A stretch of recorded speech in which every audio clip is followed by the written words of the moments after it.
Time now for sports on 104.7 The Cave. Here's Ned Reynolds. Mike, the intern, Ned Reynolds, in the studio Thursday morning. The next rounds of the NCAA men's tournament begin very soon. And like I said, my bracket's meh. But who are your picks in these next rounds? Well, we have two rounds coming up for the men. That's tonight and tomorrow night. And then Saturday and Sunday, you have the semifinals. And by this time, Sunday night and really Monday morning when we come in, we'll know who the Final Four will be in men's basketball. The four tonight, Brigham Young meeting Alabama, should be a very good game, and Duke against Arizona. Those games are in Newark, New Jersey.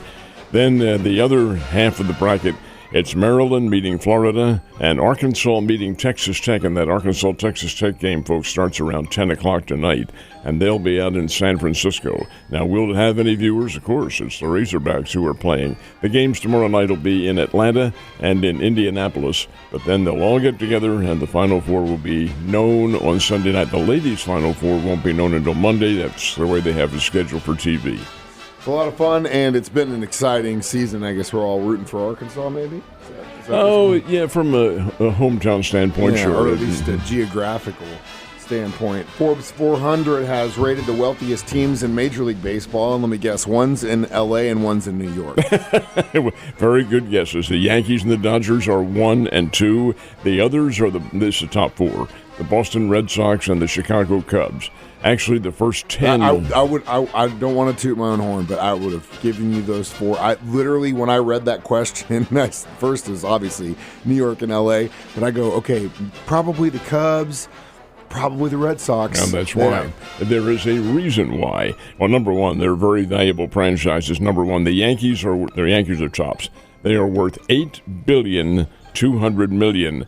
And the one common factor among the top 7, Philadelphia Phillies are included in this, and there are several others that fit this realm. And they all either own or operate their own regional TV networks. All the others are with Bally Sports or whatever they call it now, FanDuel and all the others. So they have to pay some money. These people don't. They own their own, and that is why they have fallen into the category of the wealthiest of franchises. They are very smart business people, very smart, and that's what makes it work. Does it necessarily mean that they're going to win? Well, sure as hell doesn't hurt. Well, also, I think longevity of the franchise has a big deal because those are some of the four original. I mean, those teams have been around since. Well, that is true. Yeah, and the newer ones are not going to be able to come up with their networks, the TV networks, the way it happens. But over and above that, yeah, Major League Baseball very slow to reorganize in terms of moving their franchises. There is going to be one that moves here in the relatively near future, and I'm talking about relative 2 or 3 years from now, but it doesn't happen very often, whereas the other sports, not necessarily football, but basketball and hockey do. Yeah, they do. And again, the most successful franchises, whether it be baseball, football, or otherwise, they become generational franchises. So my dad was a Yankees fan, his dad was a Yankees fan, my dad was a Chiefs fan, his dad, you know what I mean? And I think especially with the longevity, and that has a big deal part of it too. It's called a tradition. The tradition and the fact that they can pay players almost $1 billion. All right, so as far as the opener tomorrow, looks like we got some rain coming in, don't we? You would think that, but that's not the case. All the teams open today, or they were scheduled to open today. There is one game that has been moved back to tomorrow. No, it's not because of the weather. Well, in a sense it is. Indirectly it is. But it's the Colorado Rockies against the Tampa Bay Rays. And what's the delay here? Well, Tampa is playing in a new stadium. They're playing in Steinbrenner Field, which is the spring training grounds of the New York Yankees. The what? The spring training grounds.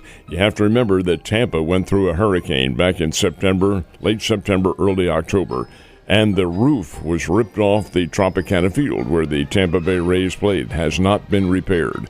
So this year, the Rays are going to have to play in a minor league ballpark. The seating capacity is about 10,500.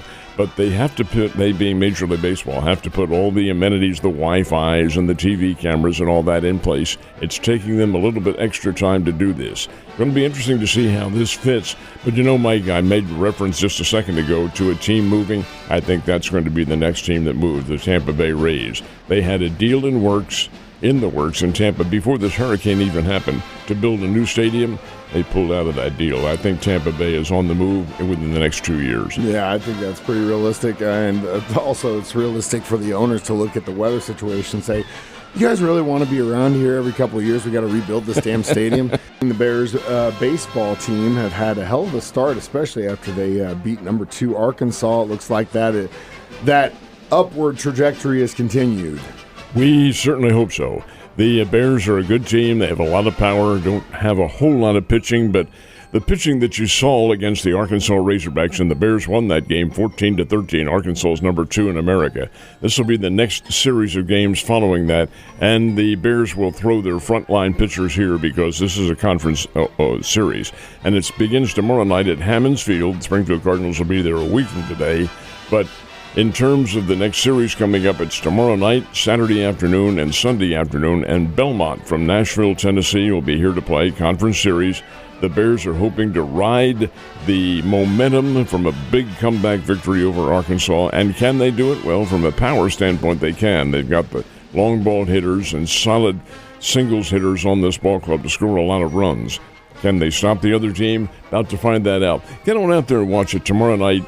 Friday night should be a nice night here in the area. Hey, Bears in Belmont should be a lot of fun. Yeah, it should be a lot of fun. And again, spring is here, baby, and I love it. One of the bringers of spring every year is the NCAA men's tournament. How many guys and gals watched it last weekend? Pretty good ratings. And both the men and the women are above what had been the average in the past. The average for the men's games last weekend, the first round of games, was 9,400,000. That's the best in 30 years for the guys.